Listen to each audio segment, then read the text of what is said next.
I mean, it is a super tough pattern. Why don't we put that up on the screen right now, showing you guys what they're bowling on.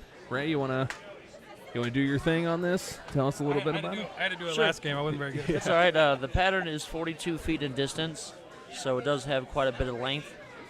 Total volume on the pattern is 36 mils of oil, so there is quite a bit of oil. Now, the surface of the lanes is wood, so you're going to see the ball hook more than normal lane conditions.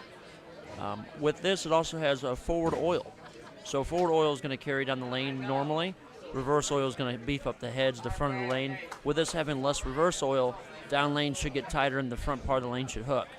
So as you were watching EJ throw the last couple of games, his ball will start to read at the arrows, and then it kind of sits in the pocket. But he's leaving a lot of 9-pins because his ball is reading a lot in the middle part of the lane. So you can see him here in 11, watch his ball. Starts to read, and then it sits. But he has a lot of angle still. And I'm not sure if you caught that shot by Hupé there on lane number 7, but not really swinging it a whole bunch, but lofting it quite a bit and allowing it to get down lane, kind of backing off a little bit on the back end for a strike. So a lot further left than he started. Tom Hess goes high, 3-6-10. Still can't get his ball to stop going. It looked like Packy threw a gutter there on the first ball on lane number 8. Yeah, and he's throwing the Johnny Petraglia old school ball.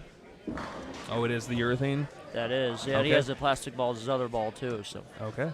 He went with the weaker approach, trying to stay on the gutter and just, play his strength, but it's not really working for him right now. And look Good at that. spare. People are nice lofting over the heads now. You guys notice that?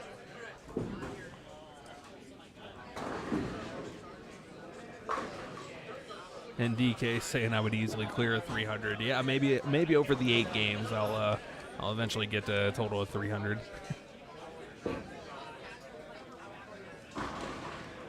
Give yourself a little more credit. At least 6. Okay. Eddie Byrd starts with 3 off the right, throws another ball, takes it to the right again. 3-4. Start. So Amp is wanting Tom Hess to get in the booth. I mean, there is a mic down there, so I don't know if we necessarily want that though, do we? No, the pace is moving pretty quick right now. It's hard for anybody to get in the booth. Yeah, hopefully we can get some bowlers up here very shortly. And it looks like Behrendt, is that a ball change right there? I think that's what he's been throwing for a while. That's the idle pearl. Okay. He's got the matchup. Hand position, though, he's very soft on the bottom of it. Yeah, it definitely looked different than what he's been throwing. So that's why I was wondering if he changed or if he just changed the hand position. We got Matson up on lane number 11. Just throws it through the break point, leaves a 3-pin. So now it does seem like a lot of people have transitioned to that outside line that we were talking about, which is kind of crazy to think that Game 5, and they're now starting to transition to that outside. Well, they're going to look for the oil that they can, control their ball reaction, so they have moved right to where everyone's pushed that oil. I don't necessarily know if that's the right move. Ryan Burks is throwing really well right now from the inside part of the lane. So is Behrendt. Yeah. I mean, I think it all has to do with hand position. Yeah, 2 guys that have won both games, 2 each. Playing the middle part of the lane, that's where I would go. Watch what they do and try to repeat it. EJ throws another good one. So this is a good question in chat. Rubaniak asked, have you seen anyone adjusting surface between games? I know I personally haven't. Uh-oh. Hupé may have found something. I know. He's lofting it over, but he's not really... usually when you see a loft like that, you see way left over the gutter. Big but he's angle, not, yeah. Right, but he's not at a point that he has to loft it, but he is lofting it over the heads, though. Taking lane out of the... Yeah, he's clearing the dirt, trying to get it to the oil, and he started playing really far right, but it didn't really work for him, so it's interesting to see he's made that change now. So do we know who is left in the eliminator? That would be a Danny question. Yeah. He is right next to us, so we will have that shortly for you guys. Okay. Yeah, it looks like he's working on it right now, actually. It'll probably be easier to tell you who's not in the eliminator. Right. Full bucket for Tim Behrendt on 10. Dwig said he's pulling the 9-pin. I think the 9-pin is over at this point. Everyone has made their way down to watch the midnight bowling action here live at Concord Bowl, St. Louis, Missouri. Thank you guys for joining in tonight. We are sitting at 317 viewers right now. And just really want to thank you guys for your support, all the subs that are coming in, a lot of Twitch Prime subs. For those of you that don't know, if you have Amazon Prime, you can link that to your Twitch, get yourself a free sub once a month, and that really does help support the channel. We've had 9 subs tonight, so thank you guys for the Twitch Prime. Let's do that, it'd be easier. And we are up to 104 followers on the broadcast, so absolutely amazing, you guys. Mike says, how many games will they bowl? They bowl a total of 8 games, and it's paying out each game $1,500 for first, $640 for second. And yeah, it is. There's no total pins going on. It is just 8 games. And Do you want to pay or you want me to pay? I don't know. I don't know about that, bowler. I'm not gonna repeat that comment, but And then making us laugh in the booth over here, though. Oh, and a tough 10-pin there on lane number 10. We got Matson coming up here on lane number 11, throwing hard up the outside. A little bit light, though. Another one just got through the break point, didn't really make the turn, and he leaves a 3-7. So lane 11's giving him a couple problems there. Ryan Burks is on lane 5 and 6 currently. He starts with a strike. 7 split, 2 on the spare attempt, and then he leaves a 7 count currently. So. And Mank says, good stream, heading to Holiday World in the morning. Take care. We'll be there next year. Mank, thanks for stopping in. Have a great night. Have fun at Holiday World, and we'll put your name down on the list. Derrick with a big conversion. Yeah, that is very big on this, especially like we're seeing a lot of games that are separated by a matter of 1 spare throughout the game. Cody's actually bowling really well. A couple mishaps on spares, but he's right in the hunt for the games. He just had a couple misses. Derrick needs to figure out something on lane 11 here to give him a better chance at scoring. But EJ's lofting a little bit now. Yeah, he's opened the lane up. He's getting to where he's comfortable. Yep. Yeah, I think this is going to be a high-scoring game. I think last game was kind of our transition, but this one is definitely open it up, swing it a bit. But, you know, you see like Pate on lane number 13, really light, leaves an 8-10. It just got to make sure that you make that corner. Like Hupé right there.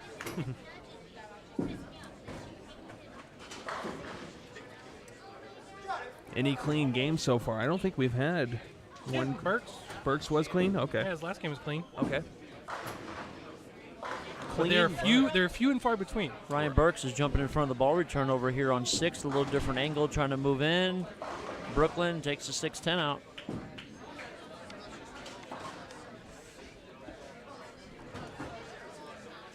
So yeah, as you can tell by these commands, for those of you that are just joining in on the stream, the bowlers were able to practice for a half hour on the lanes. We're using lanes 3 through 14 here. They can throw any ball they want. They can, adjust surfaces, etc.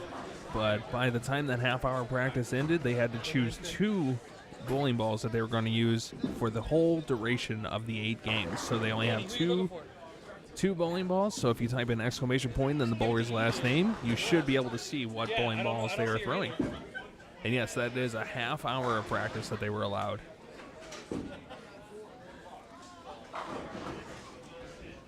And yeah, it says not many lefties in the field, but looks like they may start needing more loft, less roll.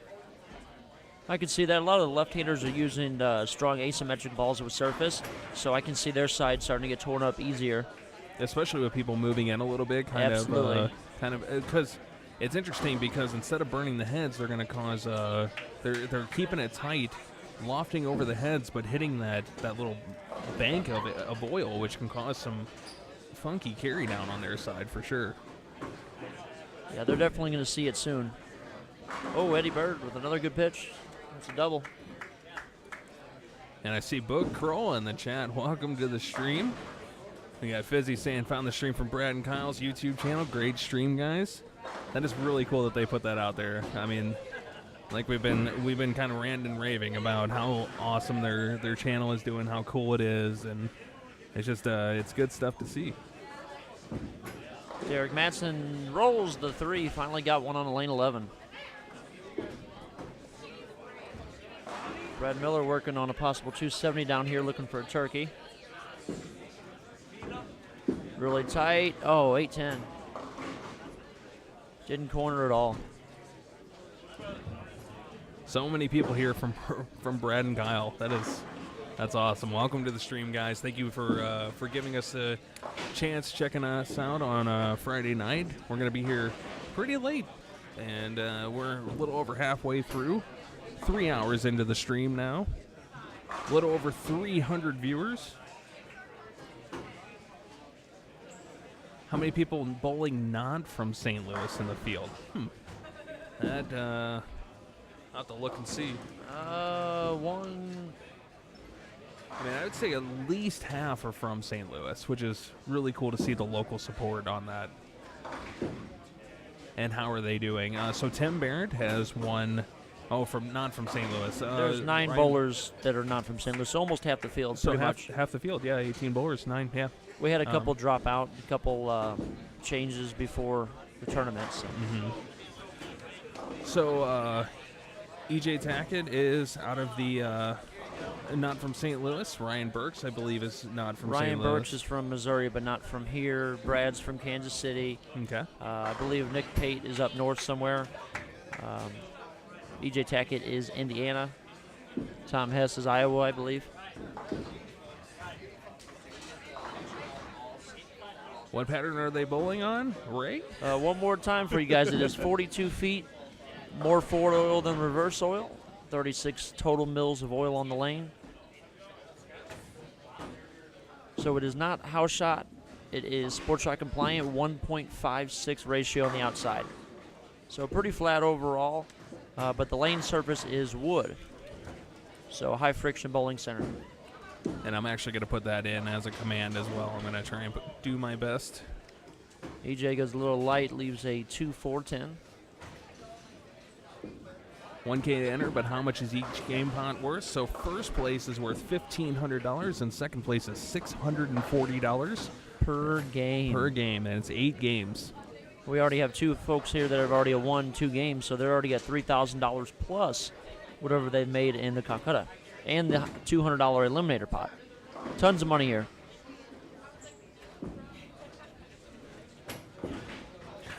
That is true. They say in the chat, they say, give some love, though, to the original online YouTube bowler, Brunsnick. I haven't heard that in a while. Absolutely, yeah. Nick Smith, oh my gosh. I used to watch that, watch that a lot. Just missed. Bogacki, though, has got something going on 7 and 8 here. A lot of surface on Alpha Crux, just playing in the part of the lane he loves the most. Shea Bittenbender's got something working over here. Turkey for him. Ooh, Tim Behrendt with another bucket.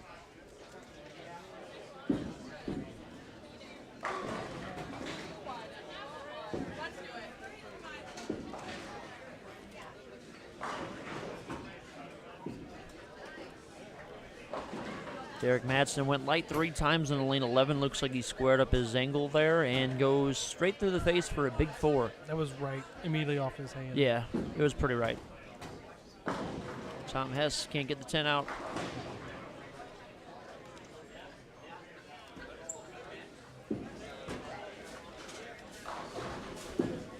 Five pin for Kamron Doyle on a turkey. Still gives him a possible 248. 248. All right, so do we need a pattern? 42 feet, 1.56 to 1 ratio, 36.2 milliliters, 23.1 forward, 13.1 reverse. Do we need anything else besides that? Pretty much, no. Brush drop, I believe, is 40 feet or 39 wood. feet. So Surface? a couple feet above. All right, so you guys have exclamation point pattern officially.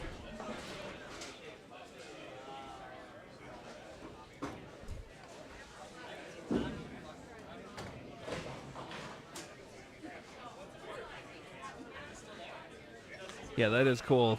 Flanagan says, I love how EJ comes in for this. He is one of the top four bowlers in the world. Absolutely. amazing to watch. And it's interesting to see, like, he has won on so many different patterns, and he comes in here. Bogacki carries it. And it's just fun to see how these bowlers actually take on this pattern.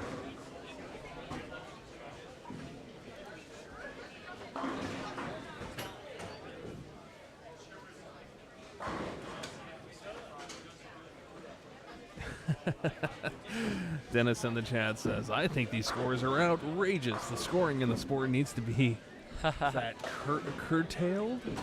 Curtailed. Yeah, and get off my lawn. Dennis, I think you forgot to mention about how much you hate two-handers. My goodness. Hupé just leaves it was almost like a light 8-pin. Yeah, it was almost 8-10. Yeah. Tom Hess trying to make it work there. He's having a pretty rough game. Just tries to give it a little room, and it's a washout. All right, so how's the end pairs doing? I see Pate's on a Brad Miller 214. can strike out for 224 on 2-0 pace. Oh, that pretty is much right, the okay. high on the pair. The low end, we do have a 9-spare 4-bagger. Looks like that is Aldridge down there. Cody Aldrich, yeah. I said he was really close, just needed to, buckle down a little bit and make better shots. And Rosenberg. Another 9-pin for EJ. yeah, he has an extreme amount of angle there. And we've That's seen 4 that a in the lot. last 2 games. Yeah, we've seen that a lot. A lot of back row pins being left today. And then when they try to make an adjustment to not leave it, they'll leave it washouts and splits. All right, so let's take a look. D. Austin says, what is the high score of the night? Is that 237 by Ryan Burks? 245. Tim 245. Behrendt. Okay. Brad like Miller, high 3.6. Got to give him 2-0 on a spare. So that's an interesting one. Fizzy says, what would you guess EJ's rev rate is on this? High 4s, probably. He's a little soft on the bottom of it. And PJ in the chat says, was EJ there last year? Yeah, he was here last year, got second place. So they paid out top 4 overall, I believe, $1,000 each. And EJ actually wound up getting second place by 1 pin, but I think he had at least 1 game, maybe even 2 games last year that he won.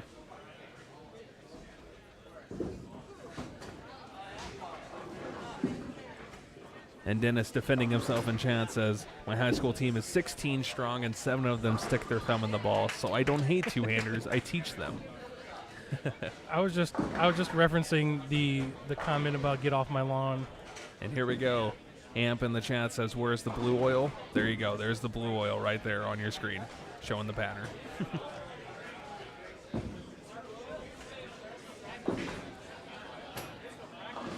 So EJ really trying to open it up, and it just seems like it's not consistent on the back end just yet.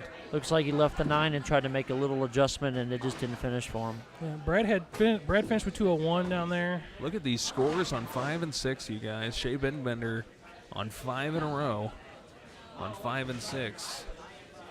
It was only a matter of time before he started striking. So let's go ahead and go to this view where you can see Shea Bittenbender coming up on lane number 5, left side of your screen.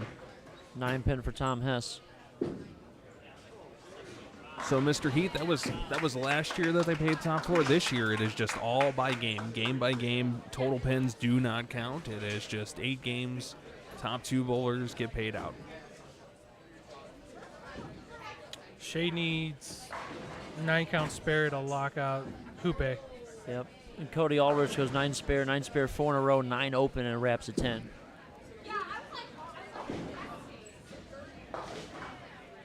Doyle going for 228 now.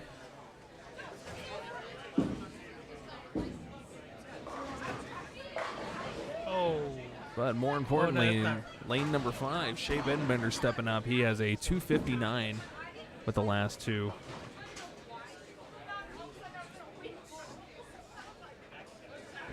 Bogacki smashing a 9-pin. Yeah, he's trying to make a run there, and Yeah. still has a great chance. That's a little heartbreaking, though. Shea Bittenbender, light mixer.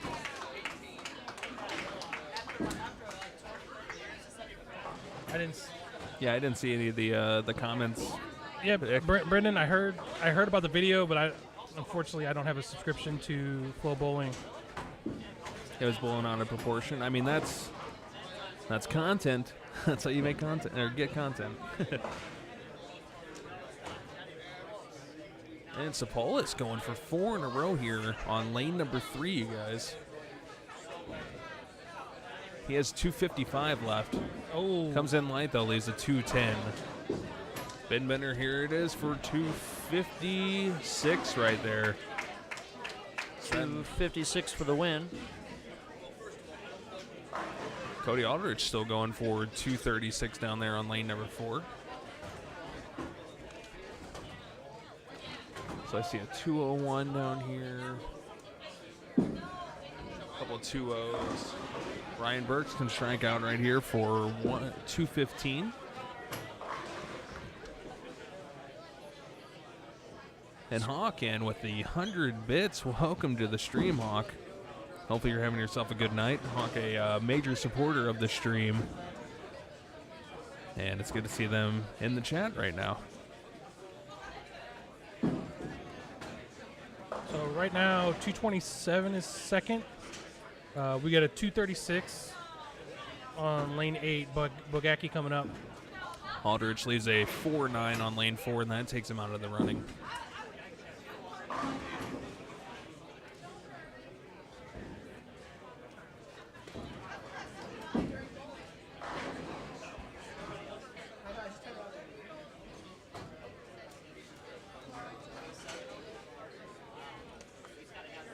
It's interesting to see the back and forth between what people think about brands in the chat. I do agree with you, Bowler Mike 23. Radical is better across the board than most, but I'm a little biased.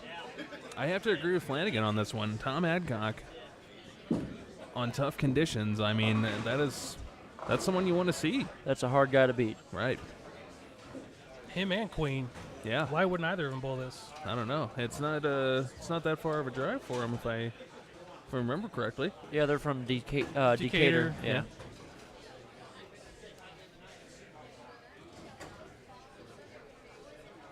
All right, this is a big shot here on lane number 8. Bogacki throwing a Crux Prime, trying to make a corner, takes a 7. So what's in second right now? That puts him 227 was second, as He far as I needs can tell. 2 pins.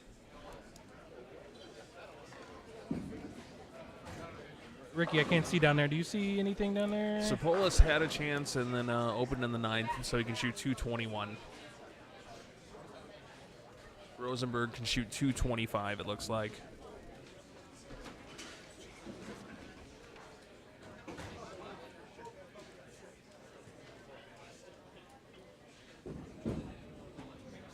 All right, so Good that enough is for second. 234.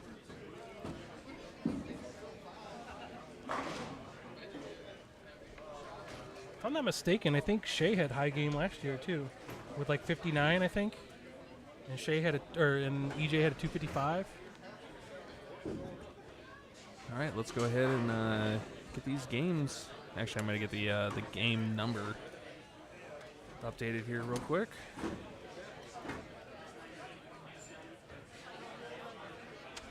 Yeah. Anyone else able to confirm if Hey may just have to reboot? Sound's still going. Looks good over here on our side. Sound is working. Okay, very good. Thank you guys. And gals. Don't want to exclude. So first place on that one. 256. That was Shea.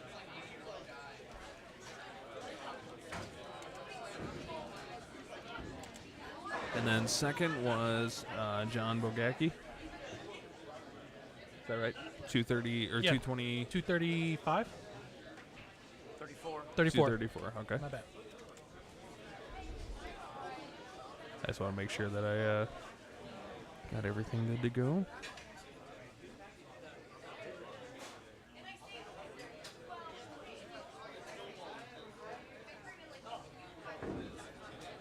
I never realized how many messages you go through. So you're looking for something.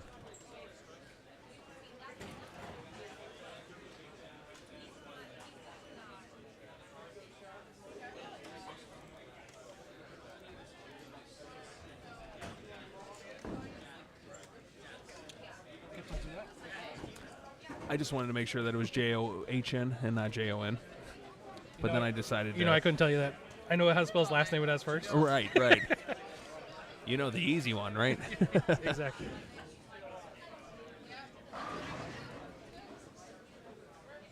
That is true. Understanding the equipment to your game means more than just picking a company to find success. Interesting. Very, very deep, Flanagan.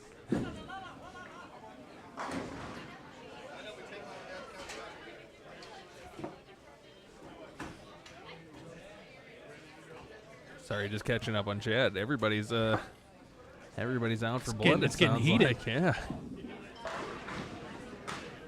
Oh my goodness, that was a Mitch Hupé missing a six-penny.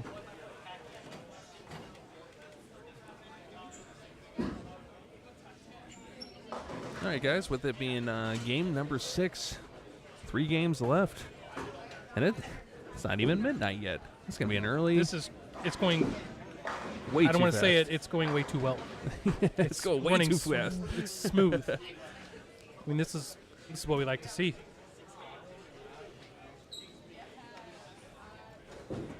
And we see a Twitch Prime sub from, let me see, Jesse Sells STL. Thank you for the Twitch Prime sub. Oh my gosh, man. almost a 8-10 pick right there. Sent that across the county, and it missed the 8. Wow, that was quite the attempt at it.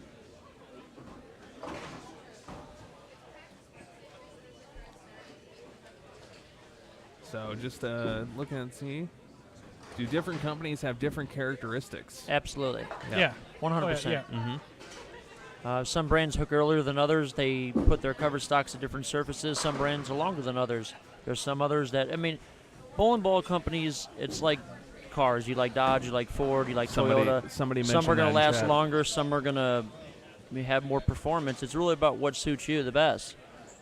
I think the line is actually getting less and less apparent as the companies.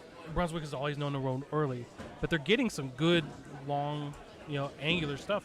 Yeah, most of the Brunswick balls come out of box 500 polish, so that's usually why they tend to read earlier. Your Storm stuff comes out higher surface, more gloss. It's just really about what the company's aiming to do. It kind of seems like what the companies are doing is if something comes out that's super successful, like everybody's going for it, it almost seems like companies are real quick to make an announcement. Hey, we're gonna be releasing this ball, and you can tell that it's like the answer to the bowling balls that are doing well. So it's kind of cool how the companies really stay on top of it and are kind of going back and forth with each other to answer what other companies are doing too. Yeah, the biggest factor I would say is learning how to control your cover stocks, maintain them, make sure they last. Surface is always going to win, regardless if you have polish, sanding the ball, whatever. It's not necessarily about the balls. It's really what you're going to do with them. Right. You can take any ball from any company and make it work. If you don't, you need to work on your game.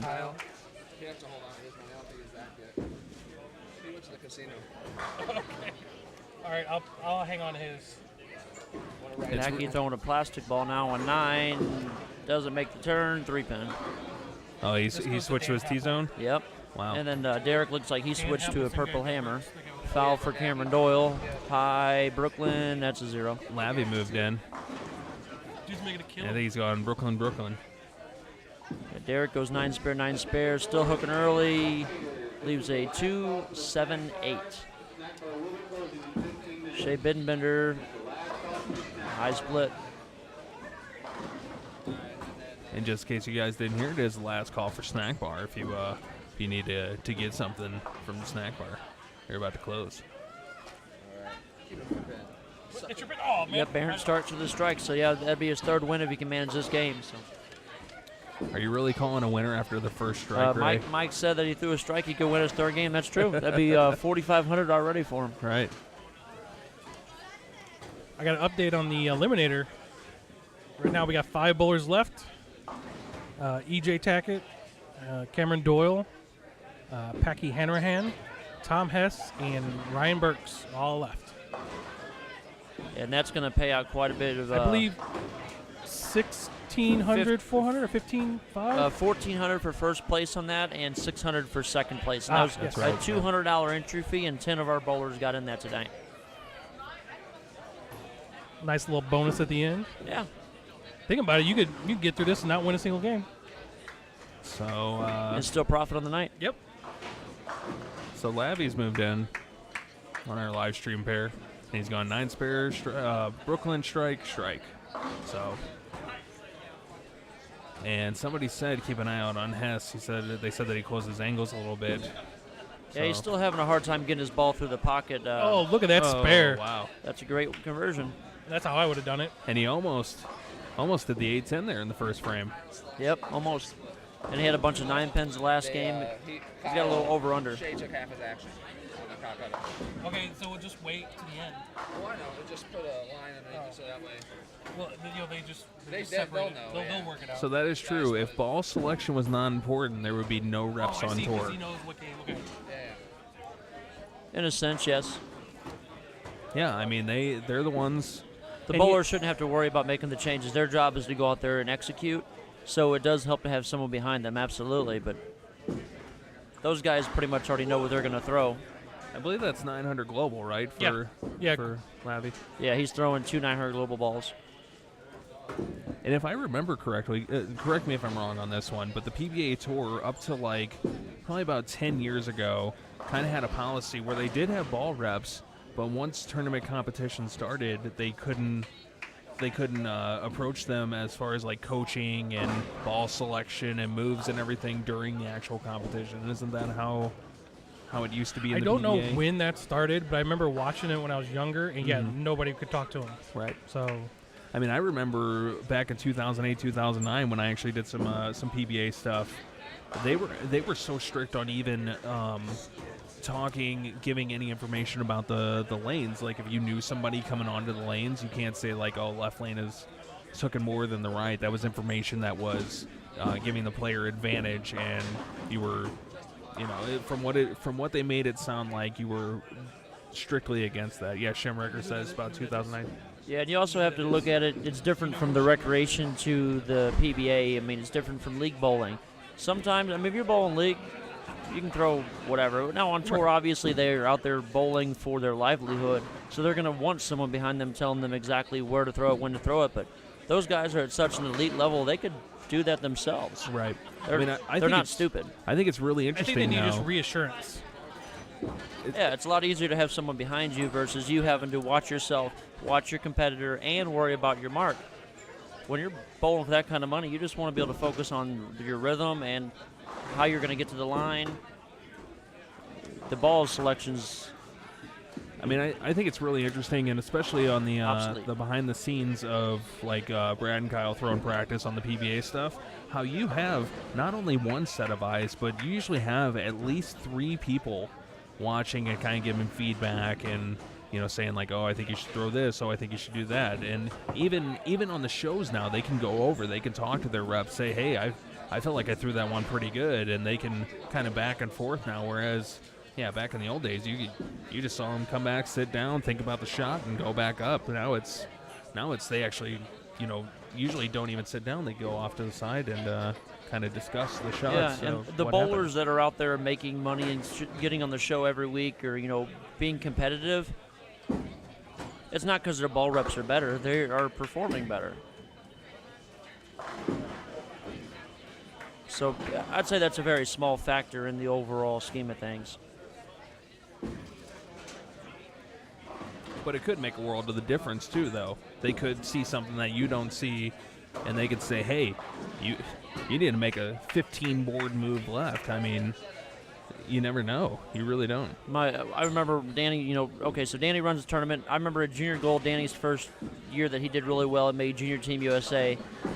The coach from Saginaw Valley, nice guy, comes up to him and says, "Hey, it's a short pattern. Are you going to play it this way?" Danny had no idea how to bowl in short. Well, he had a red urethane hammer. The guy says, "Okay, move right, play here." Danny ends up leading the squad, averaging 220 plus. Is that when he shot 300? Yeah, Yeah. he did in Detroit. And, well, he did that in the match play or whatever, but he had a look that he would have never known was there because that guy's set of eyes was there. So it does Right. help, Right. but it's still a talented player.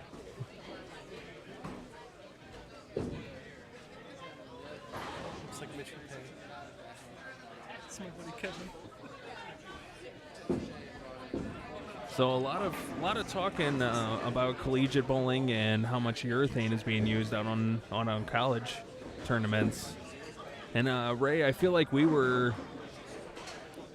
kind of part of that transition when we bowled, that it went from standing left, throwing right, reactive, to the urethanes were really starting to make a move and really starting to become.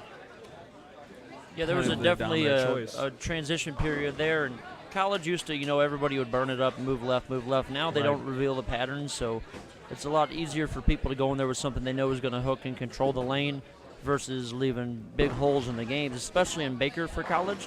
You want to fill the box. That's the number one priority, regardless if you throw a strike or a 9 spare. And it looks like we have Behrendt on front 5 again on our live stream pair. And look at how far left Lavy is. Yeah, he made a big jump there. He was trying to play at the gutter, just didn't really have a great look, and he's lofting caps now. Yep. Looks like he's not happy with it. Going Brook on the last 2 Yeah, shots. Not that's happy with the approach. That's not his comfort zone. Right. Another foul for Kamron Doyle. Wow. That's 2.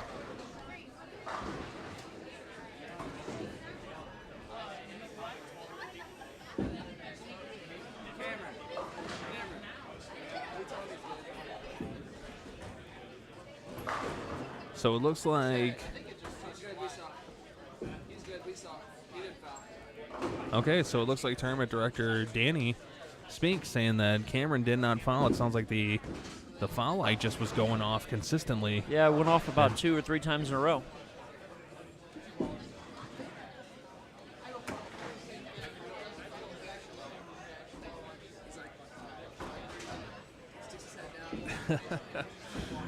Doyle is getting a lot of flack in the chat room right now. My goodness.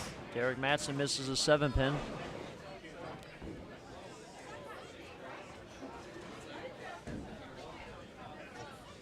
Green Church for Mitch. Almost converts it. And Mike's saying forward roll, working well to blend out the pattern. I mean, 2 of your top bowlers right now. A lot of forward roll. Oh, and Hess, just the troubles continue. 4-6 on lane 12. Packy actually moved really far right and is trying to bend plastic in the middle. And That's a double for him, isn't it? yeah, it's a lot better reaction than he had on the ditch. Somebody saying that in regards to the collegiate bowling not releasing patterns, saying that it may not help in most cases. Quite a few really good players can't make sense of it.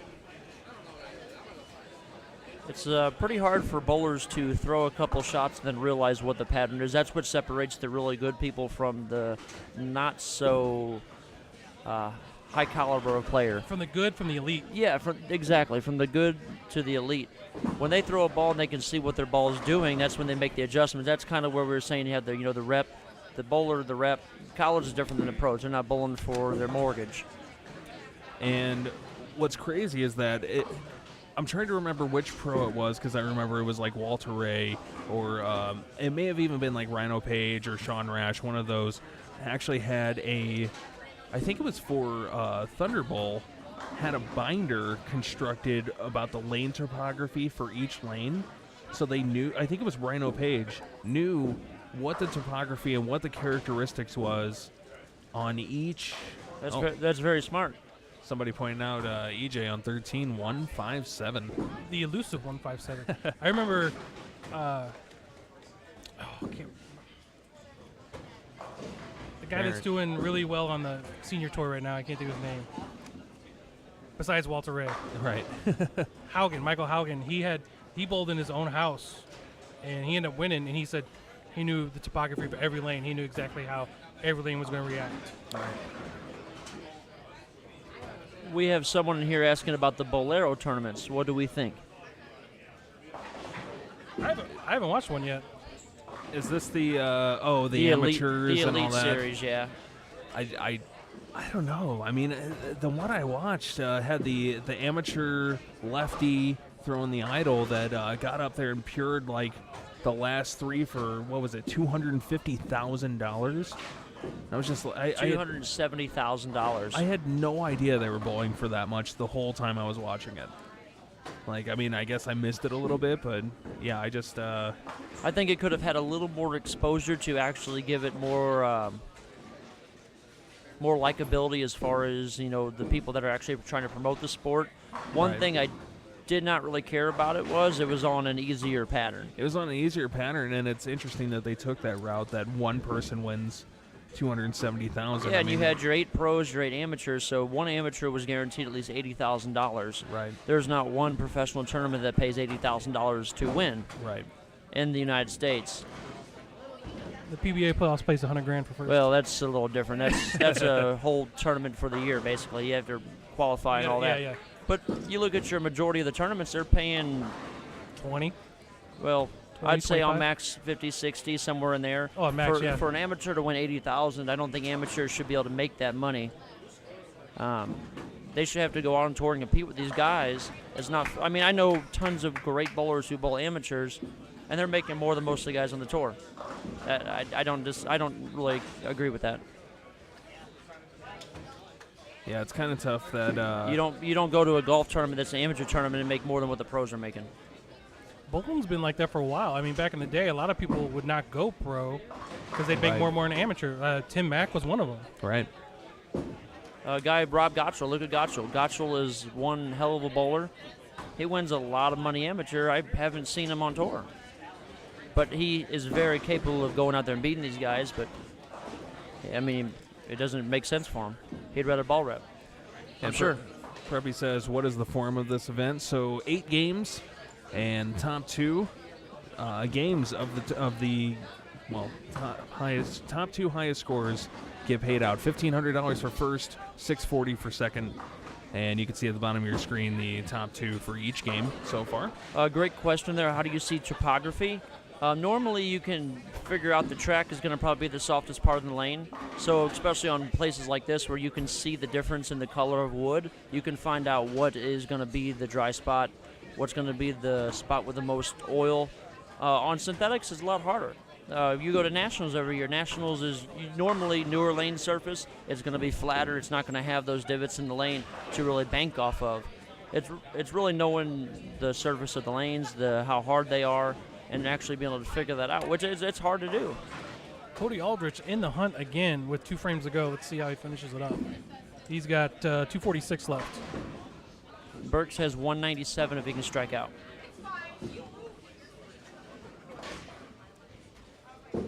Tim Behrendt got 259 if he picks this spare and strikes out. That's going into frame 8. Yet again, they are a little bit behind everybody. That would be an interesting tournament. If Bill Gates wants to give away $1 billion to an amateur, he can. He'd be better off buying the tour. Yeah. I don't know. The tour. We were talking about the tour's doing great things right now. Right now is a great time to invest in it and to get sponsorship for it. It's going to blow up here in the next couple of years, and I'm sure soon you'll see the bowling in the Olympics. We're making huge turns. Right. Hupé he has 219 right now. And that may be good enough for second. Who knows? Doyle, may hold on to Doyle win. right here, though. He's got 3 in a row. He's got 240 left. 240, yep. And then, yeah. Sapolis down here on 4 in a row, going into the 9th frame. Another aspect of amateur bowling versus the pros, brackets. You can go to a tournament and make a killing in brackets. They don't have that in the professional level. So as an amateur, you can go out there tax-free. You can go out there and make money. And interesting to see Shea, after coming off such a good game, really struggling this game and actually moved far enough left that he's lofting over the left gutter right now.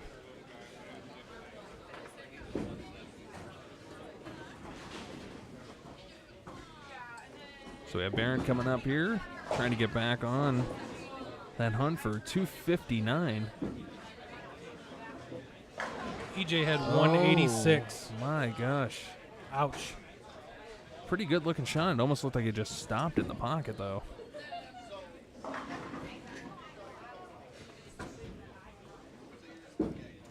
Mike Sapolis going for a 5-bagger, goes high for a 6'10".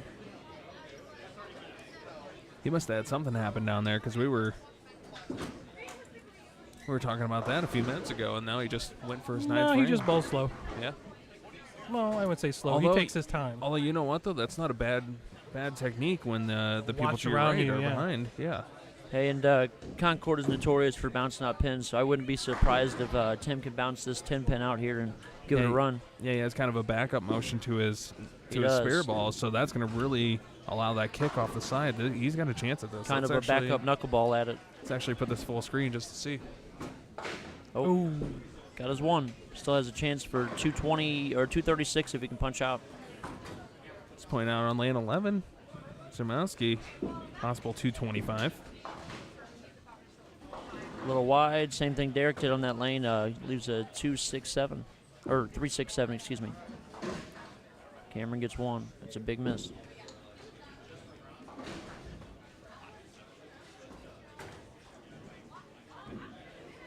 And Shea, look how far left he is. I think he's going to kind of walk in front of the ball return. There you go. Little room. Nope. And that was further right than he was on the left-hand lane. So Cody, He's got Aldrich. 226 left. Yeah, 226 and Tim's still leading. 218 with He needs a mark to get past Hupé. possible 218 for Sapolis. So what's in the lead right now? 219. 219. Mitch Hupé. Tim can spare to take the win here, which would be his third win of the day. And Mike did call that with a strike Oh, to he, start. he needs a double to lock out Cody. 26, yeah. But yeah, assume he's not gonna strike out. I mean, it's always he's pacing 210. And Sapolis still in the hunt though with 218. So he's got the first strike in the 10th. Let's actually go ahead, since we got the bowling finished on 11 and 12. You guys can. We were just talking about Chris Collins not that long ago. I can't remember who I was talking with. Little inside. Takes the 9 out late. If I remember right, he had a lot of success with the Vapor Zone. It's a great ball. Yes, it is. I'm so happy they brought it back. I'm I sorry. have no idea who Chris Collins is. I'm sorry, what? They're bringing it back? They've already Well, brought they it back. already brought it back. It's the vintage release from Where this have you year. been? I'm out of bowling, dude. I We'll, bowled 18. we'll have to get you one. Nah, I want the original. We know, we know you're a big fan of the damage. Oh What did my you have, gosh. 7 of those, 8 of those? I think I had 4. Yeah, I think 4 or 5 of them. Inside, rolled it. All right, so 226 left for him. Gotta have this one. He's got to have the next one. Tim to jumps in get front of the second. ball, or Shea jumps in front of the ball return, still goes high. Wow. 250 to 170.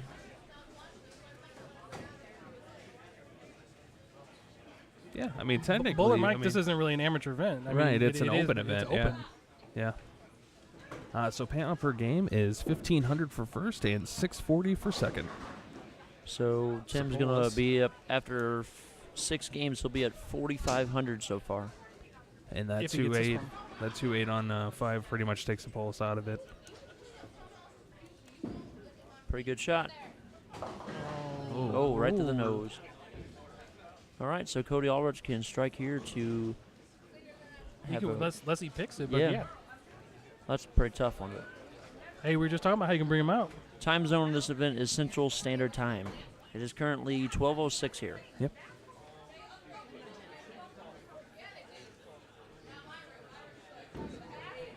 All right, so let's see what Cody does. He's going to be on the Throwing a lane pitch black, 6. standing close to the ball return, kind of fading the pocket. Just coming into your screen right there. Pretty good. Rolled the Oh. 4-pin. Oh, wow. Huge. You can hear the fans back here. All right, so he just needs a pen, yeah? No, he's got it.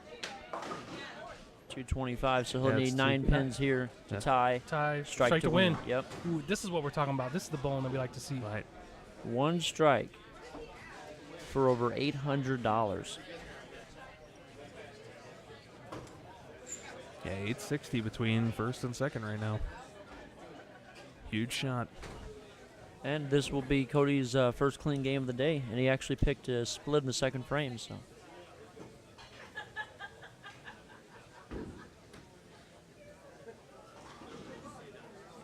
Oh, wow, that's a name I haven't heard in a while.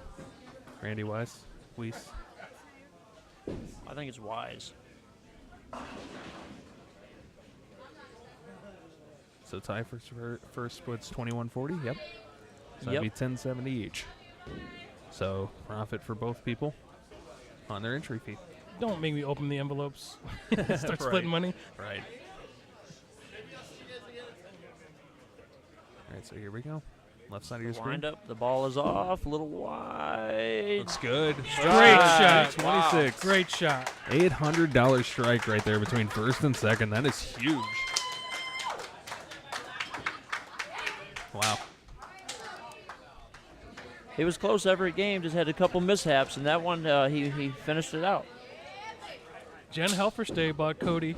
Really? Yeah, she got it. What'd you get him for? $250. $250. Great buy.